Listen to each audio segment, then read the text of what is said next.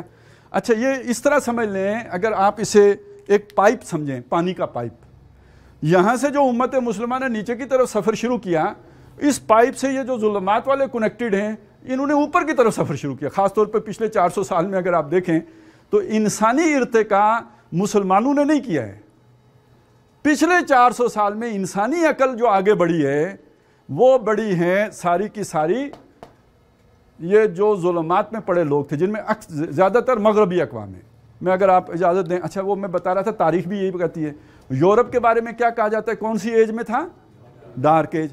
وہ ظلمات ڈارک کو ہی کہتے ہیں نا، تو جو کچھ قرآن نے کہا اسے دنیا مانتی ہے کہ یس وی آر، ہم ظلمات میں تھے، لیکن یہاں سے ظلمات سے نور کا سفر شروع ہوا ہے، درجہ بدرجہ ہوا ہے۔ ابھی وہ خالص نور کے، ابھی ملاوٹ والا نور ہے، اور یہ آگے بڑھ رہا ہے، اوپر کی طرف اٹھ رہا ہے اور اس طرف جا رہا ہے، اور اس کو اقبال نے بیان کیا ہے کہ ہر کجا بینی جہان رنگ و بو، آنکھ از خاکش بے روید آرزو، زانکہ وہ یہ جو ہے، یہ تو یا تو اسے جو بھی ملی ہے غذا اس کو اوپر اٹھنے کی، یہ محمد الرسول اللہ سے ملی ہے، انہی کی خاک سے اس نے نمو پائی ہے، یا ہنوز اندر تلاش مصطفیٰ است، یا ابھی مصطفیٰ کی تلاش میں سرگرداں ہیں۔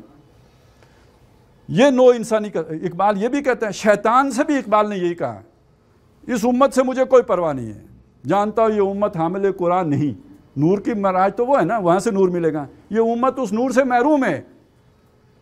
وہی سرمایہ داری بندہ مومن کا دین، جو دنیا میں سرمایہ داری ہے، بندہ مومن کا دین بھی وہی ہے۔ جانتا ہوں مشرق کی اندھیری رات میں، اب مشرق اندھیرے میں ہے، مغرب روشنی کی طرف جا رہا ہے، جانتا ہوں مشرق کی اندھیری رات میں بے ید بیضا ہے پیران حرم کی آستی۔ اب پیر صاحب کا ہاتھ سفید نہیں ہوتا ہے، ان سے معجزہ سرزد نہیں ہو سکتا ہے، لیکن شیطان کو ڈر کس سے ہے؟ لیکن عصر حاضر کے تقاضاؤں سے، لیکن ہے یہ خوف آشکارا ہو نہ جائے شر پیغمبر، یہ جو چل پڑے ہیں یہ کہیں یہاں نہ پہنچ جائیں۔ تو یہ جو سفر شروع ہوا ہے، اس سفر نے جہاں پہ حضور کی طرف قدم بڑھائے ہیں، وہاں یہ بھی سمجھے کہ مجموعی طور پر انسانیت اوپر اٹھی ہے، حقوق کا تصور آیا ہے، انہی میں سے ایک تصور ہے ماڈرن سٹیٹ کا تصور، ریاست کا تصور۔ یہ میں نے اتنی تمہید صرف ایک نقطہ آپ کو سمجھانے کے لیے باندھی ہے کہ جب ہم انقلاب کی بات کریں گے تو ہم جس معاشرے میں انقلاب کی بات کرنا چاہتے ہیں، محمد الرسول اللہ کا وہ معاشرہ تھا ہی نہیں، لہٰذا اگر اس کو فوٹو کٹ کاپی پیسٹ کریں گے، وہاں سے کٹ کر کے یہاں پیسٹ کریں گے تو ستیہ ناش پھیریں گے۔ یہ سمجھ لیں وہ اور معاشرہ تھا، اس کا سٹرکچر اور تھا، اس کی یوں بناوٹ اور تھی، بنتی اور تھی، یہ اور معاشرہ ہے جس میں ہم رہتے ہیں۔ اب ہمارے فقہا جس شے کو کہتے ہیں دارالسلام، آج اگر کوئی شخص یہ سمجھے کہ یہ اسٹیٹ کے مترادف لفظ ہے، منٹل ہے۔ اسٹیٹ ایک بالکل الگ تصور ہے، ماڈرن اسٹیٹ۔ اچھا جی، ریاست کا نام جب ہم آتے ہیں اس میں بھی لوگ کنفیوز ہو جاتے ہیں، وہی قانون قانون ہے، آئین آئین ہے، ریاست ریاست ہے۔ وہ پاجی ریاست ریاست نہیں ہے، ریاست ریاست میں فرق ہوتا ہے۔ ایک ریاست بہاولپور ہے اور ایک ریاست پاکستان ہے، یہ دونوں ریاستیں ایک ہیں۔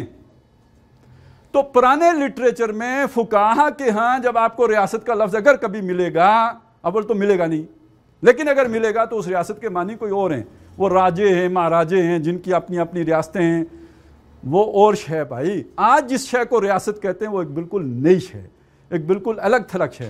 اس ریاست کا کوئی تصور سابقہ معاشرے میں آپ ڈھونڈیں گے تو آپ ایک یعنی ایسی شے کی تلاش میں جو مل ہی نہیں سکتی۔ حتیٰ یلج الجمل فی سم الخیاط، یہ تو اونٹ جو سوئی کے ناکے سے گزر جائے گا، آپ کو وہ ریاست کبھی پچھلے معاشرے میں نہیں ملے گی۔